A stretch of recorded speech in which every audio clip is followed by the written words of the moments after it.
Welcome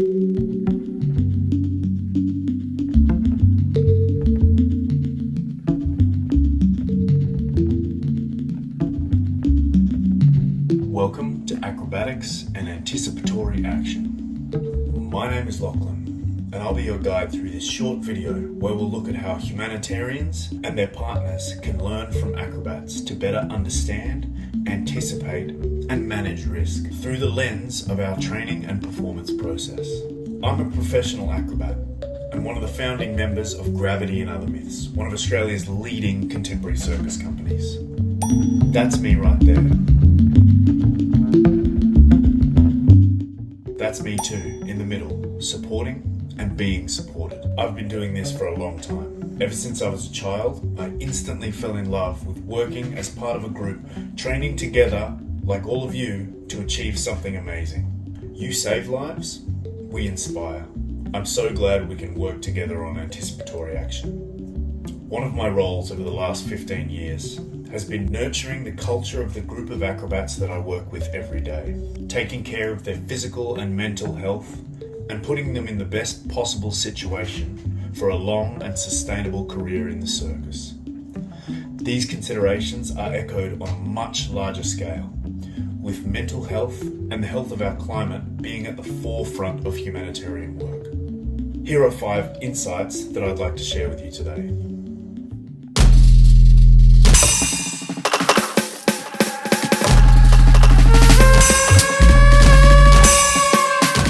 Beginning of any acrobatic journey, whether that's learning a new skill or choreographing a sequence for the stage, we always start by identifying the risks. What could go wrong, how dangerous is each part of the sequence, and what are the potential consequences? Each has its own considerations and its own unique pathway from an idea in our heads to success on the stage. Some tasks are safer than others, lower to the ground, more controlled, and with less risk of injury. Then there are the big ones, higher off the ground, dynamic, and with an increased risk of injury or even death. Despite our best efforts and all the practice in the world, acrobatics is dangerous and things could go wrong. Identifying the risks is a key part of spotting the early warning signs, so we're able to anticipate and react before disaster strikes.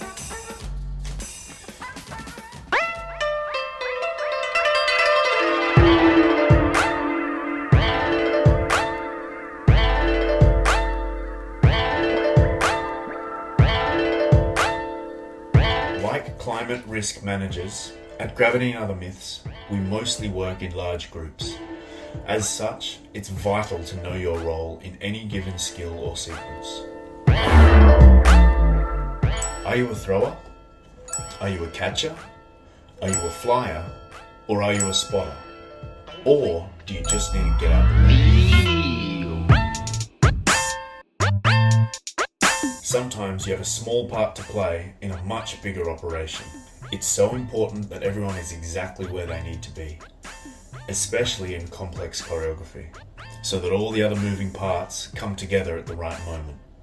Timing and precision are vital.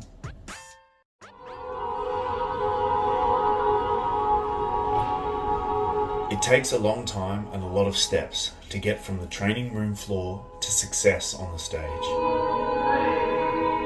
Before a skill or sequence is under theatre lights, in costume, in the middle of a show, we make sure to try it with regular clothes on, in a well-lit room, well rested and with adequate safety precautions.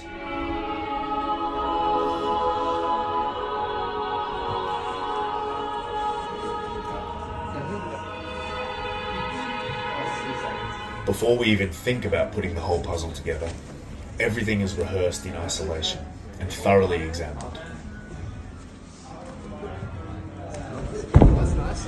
Each time you rehearse and critically review at any level, you learn more and more about what you're trying to achieve, and you're better prepared for both expected and unexpected problems.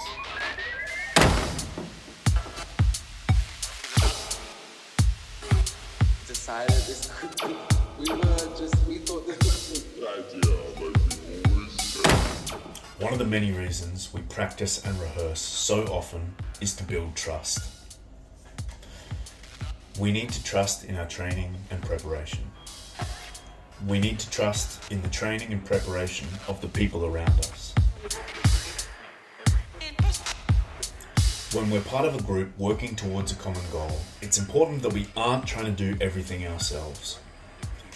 We need to trust that the other members of the team will be in the right place at the right time and will catch you should anything go wrong. Communication is key. From step one, we want to be deeply connected and have a robust understanding not only of what you are doing, but what is happening around you. Trust goes both ways. The more you trust others, the more trust will be shown to you. He comes up with a scheme.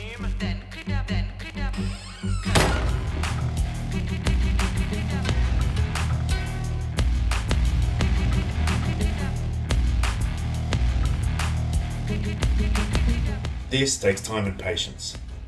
It doesn't always work, but we learn from each attempt and improve for the next time.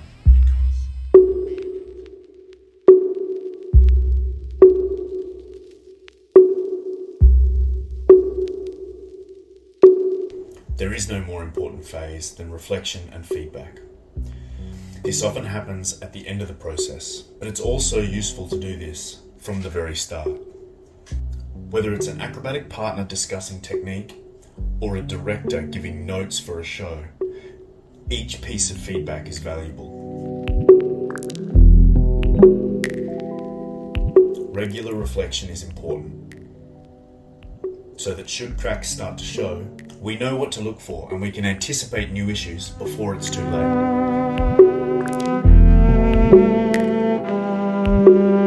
How we give and receive feedback is vital. If we're all on the same page and working towards a common goal, feedback on what needs improvement should be viewed as constructive and supportive.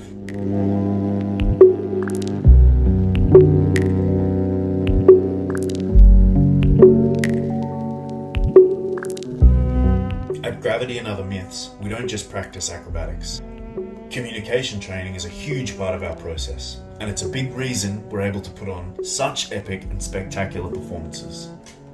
Without this constant dialogue of feedback and learning, we would not be able to do the things we can do on stage safely or sustainably, or even at all. The 5 insights that I spoke about today can be applied to all facets of our professional and personal lives, whether that's acrobatic training and creative process, or anticipatory action for climate risks. Thanks for the opportunity to join forces with you.